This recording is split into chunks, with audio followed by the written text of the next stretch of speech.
Welcome to Cryptic Library. Step inside, if you dare. Here at Cryptic Library, we delve into the shadows to uncover terrifying creepypasta and chilling lore that will send shivers down your spine. From bone-chilling tales of the unknown to dark legends that linger in the corners of your mind, we bring the haunting words of Kyle Byram to life. Prepare yourself for gripping narrations, eerie atmospheres, and stories that will keep you looking over your shoulder long after the screen goes dark. If you crave the mysterious, the macabre, and the utterly unsettling, then you found your home in the Cryptic Library. Don't forget to subscribe and hit the notification bell, you won't want to miss the next chapter in our tale of terror. Are you ready to turn the page?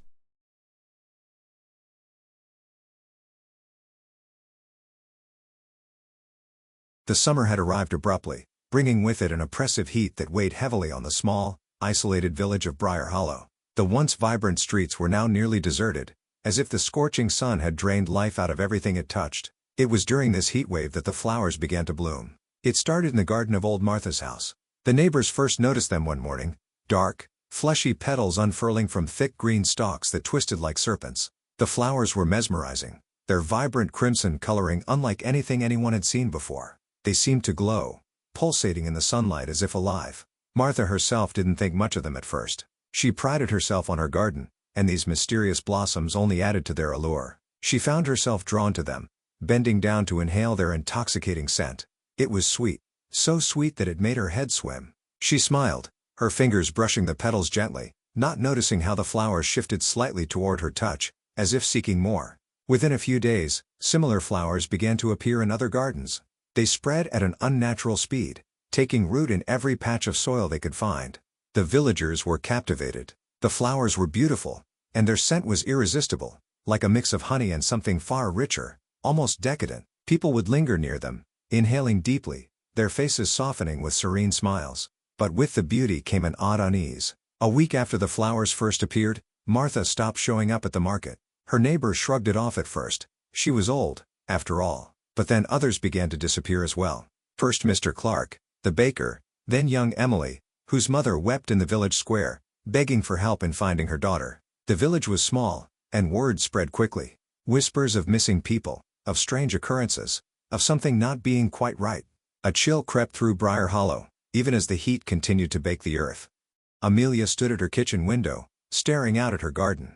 She had been on edge for days, ever since she'd heard about Emily. The child had been sweet, always running through the village with a smile on her face. Now, she was gone. Just like that. Amelia's eyes narrowed as she looked at the flowers blooming among her vegetable patches. They were beautiful, but there was something unsettling about them. The way they moved, almost imperceptibly, as if alive. She watched as her husband, Tom, knelt beside one of the brooms, his face inches away from it. He had been acting strange lately, spending more and more time in the garden, his eyes glazed over as he stared at the flowers. It was as if they had a hold on him, and she hated it. "Tom," she called, her voice sharp. He didn't respond, didn't even seem to hear her. She marched out the back door, her sandals crunching on the dry grass. She grabbed his shoulder, shaking him slightly. "Tom." He blinked, his eyes refocusing as he looked up at her. "What?" he asked, his voice distant. "Come inside," Amelia said, her tone softening. "It's too hot to be out here." Tom hesitated, his gaze lingering on the flower for a moment before he nodded, rising slowly to his feet. He followed her inside, his movements sluggish, as if it pained him to leave. Amelia glanced back at the flowers, a shiver running down her spine. Something was wrong. She could feel it in her bones. That night, Amelia woke to the sound of rustling. She reached out, her hand meeting empty sheets. Frowning, she sat up, her eyes adjusting to the dim light filtering through the curtains. Tom was gone. She slipped out of bed, her bare feet silent against the wooden floor as she crept toward the window.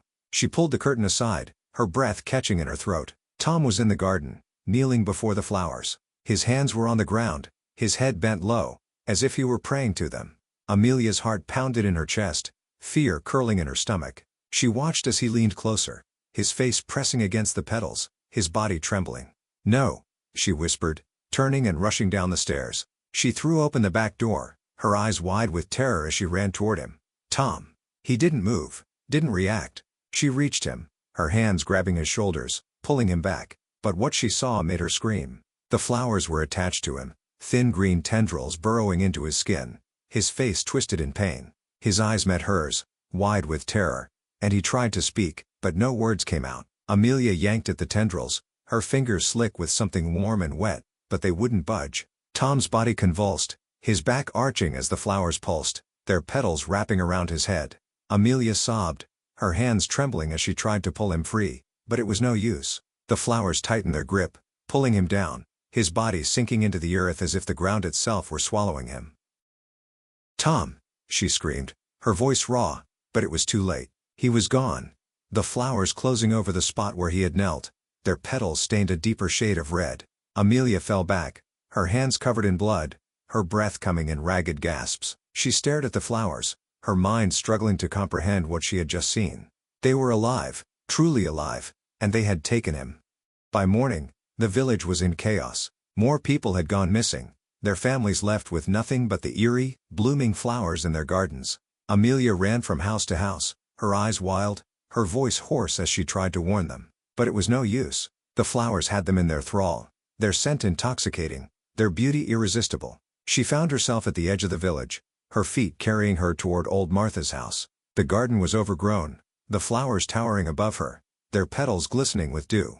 She could see faces within them, familiar faces, twisted in agony, their features blurred beneath the crimson petals. Amelia fell to her knees, her hands covering her face as she wept. The village was lost, swallowed by the blooms that had crept in without warning, taking root in their lives, feeding on their bodies. A rustling sound made her look up, her eyes widening in horror. The flowers were moving, their stems twisting, bending toward her. She scrambled back, her hands digging into the earth as she tried to get away, but the flowers were too fast. They wrapped around her ankles, pulling her down, their petals brushing against her skin. She screamed, her voice piercing through the empty village, but no one came to help.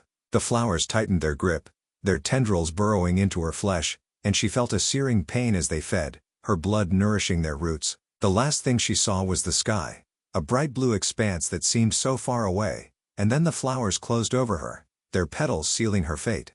The village of Briar Hollow lay silent, the once bustling streets now empty. The flowers bloomed, their crimson petals glowing in the sunlight, their roots buried deep in the earth, feeding on the lives they had claimed. And as the wind blew through the village, the flowers swayed, their petals whispering secrets that only they could understand.